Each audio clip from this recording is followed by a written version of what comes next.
Little update for this week. Well, actually for the last 2 weeks. So last week I took it easy with running. My legs were really tired, so I just went running once. This week is a deload week at the gym. So I've done 4 weeks of loading.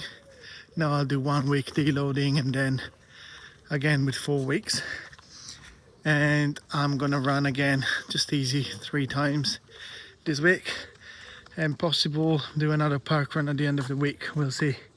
But yes, I want to go more into detail about my workout plan and I'll show it to you in a bit.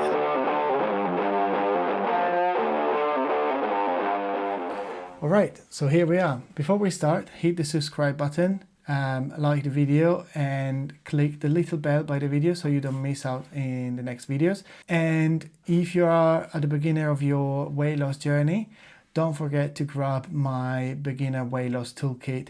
It's just down there in the description. So as promised, I'm sitting here now with my plan in front of me and I'll go through it so you can see what I'm following. Running wise, I run 3 days a week, Monday, Thursday and Saturday. On Monday is a 30-40 minutes steady zone 2 run. What is zone 2? Is basically the sweet spot heart rate where you're pushing enough that you're burning fat and building endurance, but you're not pushing hard enough that you're going to break.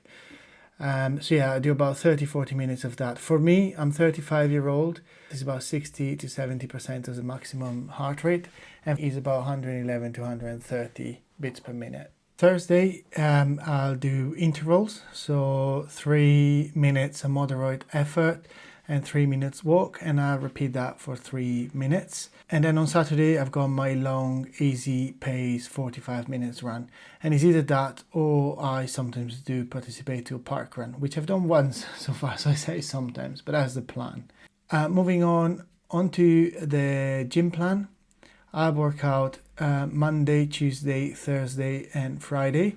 Normally afternoon, evening session after dinner because that's when I've got time with the family. And I do about 45 minute sessions. So on Monday I work out upper body. On Tuesday I work out legs and arms. Thursday upper body again, and then Friday legs and arms. I do these because when I work out upper body my arms can be quite tired, so I wouldn't be able to train them at the maximum of my ability. Where when I do legs, they are nice and rested and they can push harder. I apply what is called progressive overload as well, which is basically that every week I add weight or reps onto the sessions, or I do more control and slower movements. So these one basically give you a controlled increase in load, and it helps strains and muscle gains to be achieved. So yeah, as I mentioned earlier, when I was out, the last week hasn't been the best. I've been feeling quite fatigued, but I kept on going with the gym. I just ran a bit less and I think I've done well with that. The gym has gone pretty well. I kept on pushing the same weight and I didn't have trouble with that. This week is the load week, so I work at about 60% of the weight that I normally use. And then next week I will start loading again. So yeah, even though the last week wasn't perfect, I think I still stuck quite a few wins. Consistency is not about being perfect, but it's about showing up even when it's hard. And I think I stuck with my calories, which I was very happy. I kept on going to the gym, which made me feel better. And hopefully I'll just feel re-energized a bit more. I started taking some vitamin D and some omega-3, so that should help as well. So yeah, for these week videos, that's it. I hope you found it helpful. And if you did, again, please subscribe to the channel and like the video and share it with anybody that you think might find it helpful. And if you are at the beginning of your weight loss journey, again, don't forget to grab the beginner weight loss toolkit just down in the description, and I'll see you in the next one.